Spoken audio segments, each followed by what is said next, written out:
আজ উচ্চ মাধ্যমিক তৃতীয় সেমিস্টারের ফল প্রকাশ হয়েছে।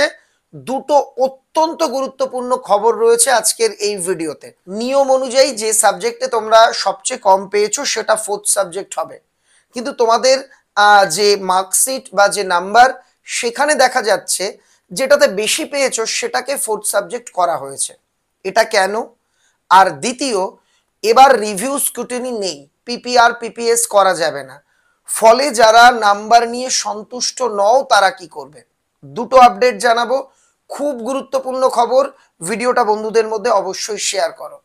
হয়তো তুমি কম্পিউটার অ্যাপ্লিকেশন এই সাবজেক্টটাকে ফর্ম ফিল আপের সময় ফোর্থ সাবজেক্ট লিখেছিলে, এখন তুমি কম্পিউটার অ্যাপ্লিকেশনে ধরো 20 পেয়েছো আর ইতিহাসে 19 পেয়েছো। হিসেব অনুযায়ী ইতিহাসটা তোমার ফোর্থ সাবজেক্ট হওয়ার কথা, কিন্তু দেখছো কম্পিউটার অ্যাপ্লিকেশনটাকেই ফোর্থ সাবজেক্ট লেখা হয়েছে। এতে চিন্তার কিছু নেই।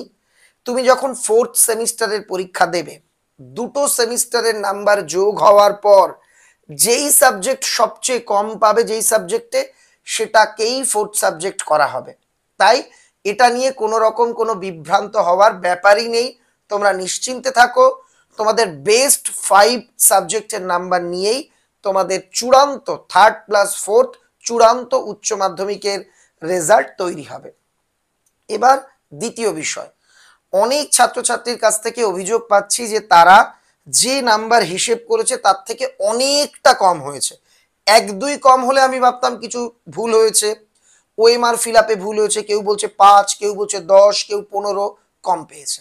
তাহলে এখন তারা কি করবে? পিপিআর পিপিএস করার অপশন নেই, সংসদ বলে দিয়েছে এবার খাতার নাম্বার যোগ বা খাতা দেখানোর তো আলাদা কোনো অপশন নেই। তাহলে এখন কি করা যাবে? এখন লাস্ট অপশন আরটিআই। শুনতে কঠিন মনে হলেও জিনিসটা করতে 10 টাকা মতন একটা স্টাম্প পেপার লাগে আর সামান্য খরচ হয়, 100 টাকার কমই। এটা করলে উচ্চ মাধ্যমিক শিক্ষা সংসদ 7 দিনের মধ্যে তোমার যে খাতাটা, যে উত্তরপত্রটা, সেটা জেরক্স দেবে। আর আমরা আপডেট পাচ্ছি, সূত্র মারফত জানতে পাচ্ছি খুব তাড়াতাড়ি উচ্চ মাধ্যমিক শিক্ষা সংসদ প্রত্যেকটা সাবজেক্টের মডেল উত্তর, কোন দাগে কোন উত্তরটা সঠিক, সেটা আপলোড করতে পারে। সেটার সঙ্গে তুমি মিলিয়ে দেখে নেবে যে তুমি কত পাওয়ার যোগ্য, তুমি যেভাবে ওএমআর ফিল আপ করেছো সেই অনুযায়ী তোমার কত নাম্বার হচ্ছে। দেখো, রেজাল্ট বেরোনোর মোটামুটি 1.5-2 মাস 3 মাস পর্যন্ত আরটিআই করা যায়, তাই এখনই উতলা হওয়ার ব্যাপার নেই। আমি আরো তথ্য সংগ্রহ করছি, তবে এটা কনফার্ম আরটিআই করে তোমরা তোমাদের খাতার বা ওএমআর এর জেরক্স নিতে পারবে। এখানে বলি, তুমি বলতে পারো উচ্চ মাধ্যমিক শিক্ষা সংসদ জানিয়েছিল আমাদের সবাইকে উত্তরপত্রের জেরক্স কপি ইমেল করে দেবে, ওটা হচ্ছে না।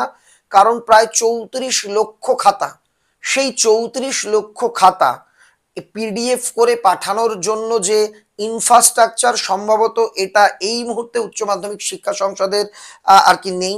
এজন্য তারা প্রত্যেককে যে উত্তরপত্র বিলি করবে বলেছিল এটা হচ্ছে না। তাই আরটিআই করেই তোমাকে উত্তরপত্রটা নিতে হবে, মিলিয়ে দেখতে হবে যে সত্যি সত্যি তুমি কম নাম্বার পেয়েছো কিনা। যদি কম নাম্বার পেয়ে থাকো, পরের প্রসেস ফলো করলে অবশ্যই নাম্বার বাড়িয়ে দেওয়া হবে। এটুকুই ছিল খবর। তো এ বিষয় নিয়ে তোমার মতামত আমাকে কমেন্টে লিখে জানিও। আর যাদের একটু খারাপ হয়েছে মন খারাপ করো না, প্রসেস বলে দিলাম, আগামীতে আরো বিস্তারিতভাবে বলে দেবো কিভাবে আরটিআই করতে হয়। আশা করি তোমরা উপকৃত হবে।